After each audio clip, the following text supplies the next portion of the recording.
could have tested your jaw right now because you tried to justify the shit.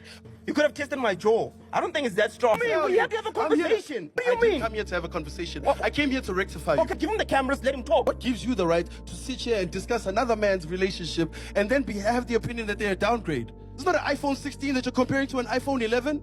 These are women. These are people. They're not cell phones, dog. What You come here. Oh, don't talk. If a man doesn't fight for me like that, I'm breaking up with him. Like, now, even this big debate. On another interesting topic of conversation, while rapper Sizwe Alakine, famously known as Reason, recently sat down for an interview on DJ Fresh podcast, where he addressed the drama surrounding his fiery appearance on Piano Pulse. Well, according to Sizwe, what pushed him over the edge was the way the host Tahi and Sfiso spoke about his partner. The nerve of them speaking like that to my woman really upset me, he explained. Surprisingly, the producer of Piano Pulse was the one who gave Sizwe the details of where the episode would be shot, but on one strict condition, which is he could confront the host but not get physical. What shocked him even more was hearing certain comments come from Sfiso. Sizwe revealed he always thought he was cool with him and never expected such remarks, especially since he had made it clear before that his relationship was off limits. So obviously we can't let you go before we speak about Piano Pulse. Before you went in... All right, let's get it. What do we need to do? Before you went in, did anything say to you maybe it's a bad idea? No. Or were you adamant that Banyela? No. You know what my thing about it is? The nerve. Yeah. You know, it's for me, it spoke to me.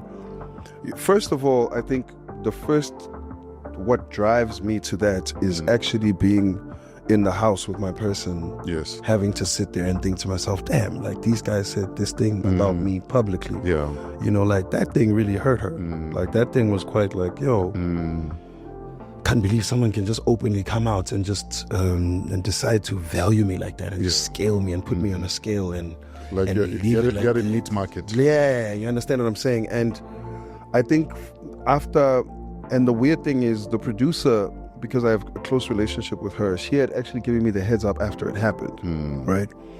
And so when she told me, she said, yo, how do you feel about this? I said, yo, they need to cut that out. So if you really care about this relationship and you care about it, you know, our situation, like, yo, you need to cut that out, because also that has nothing to do with anything. You understand? Fine. And then I mized it. Then I think the episode goes on and my manager sent me the section where it happened. So I sent it back to the producer. I said, yo, what is this? I thought we spoke. And she said, damn. Then it became I don't know what happened. I'll get back to you. Let me go find out. Then it became this conversation around, yo, we told them to cut it out and they didn't cut it out. Then I was stuck with, okay, but why was it said? You know, what is that about? You know? And the funny thing is, I'd known Swisso before, you know, and I thought we were cool.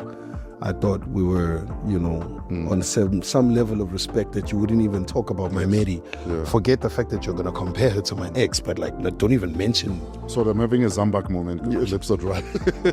Right? So, but the thing that really, really drove me into that room was how much it hurt her. Yes. You know? And in my head, I was like, yo, if there's anybody who's going to feel pain at the end of this, it can't be me or my girl, you know? What stopped you from throwing hands? Dudu.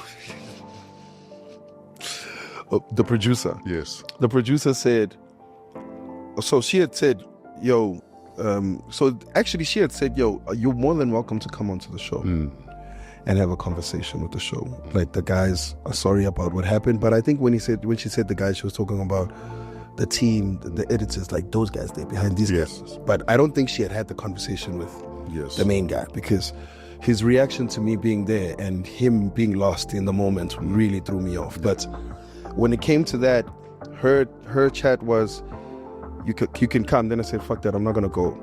Then 2 weeks go by, I realized this thing has actually devastated my hand. I say, actually, fuck that, I'm going. Actually, I'll come to your show on one condition: just don't tell them I'm coming. That was really my idea, was just don't tell them I'm coming. She said, fine, I'll give you the location and I won't tell them you're coming on one condition: you don't throw hands. Ah, okay. I said, I bet. Did I do that? Funny thing is, legal is also like, yeah, please. Yeah. You need to deal with this, you know? Sure. And if I need to elaborate, the Dumbo threw me off.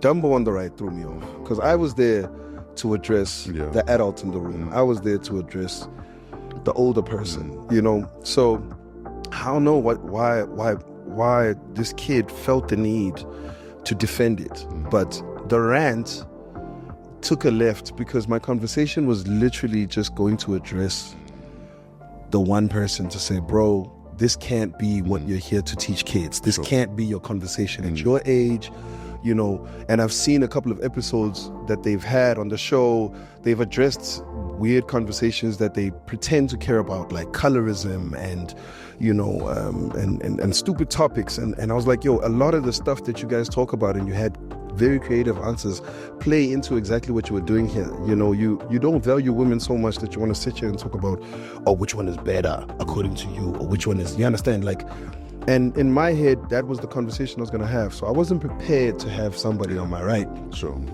try and defend it. So I want to lie, like, Big Ears is the one that nearly made me go over it. You know, he made me really, he drove me into a monologue that got me very upset.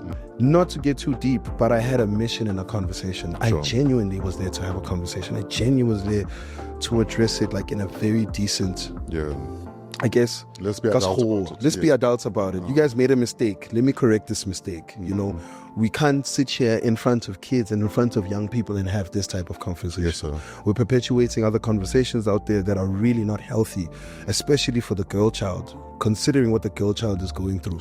You know, you can't just decide, oh, just because this girl is on radio, she's better than this girl because she's not. You know, it doesn't make sense, you know. And I actually felt sorry for the girl they were sitting with, because I felt like more often than not, they didn't realize that their comments were actually being sideways towards her, or even for her to not even realize. With whatever type of criticism that Gigi gets, it actually falls on your lap. You are not like the other hand. You're more like the one that is actually being dogged. Absolutely. You know what I mean? So it was a very teachable moment for everything. But what really made me lose my cool was the defense. Is it really what people want, or are people just watching because they can't believe you said that? You know, there's a difference between me watching something because I know, oh, something crazy is going to happen. But there's also that, because I feel like I also did the rounds and going viral because people were like, I can't believe that guy did that. Yes. You know, it's not like I was trending because of a nice conversation I was having, like, we are now. No. Like, I was bumping into Uber drivers like, yo, is that you? You're this guy. Yo, you told that guy shit. That was dope. Well done. I would have done the same. Maybe punched him as well, but I would have done the same. Like, you know. And of course, I'd like to see what you guys have to say about this whole situation.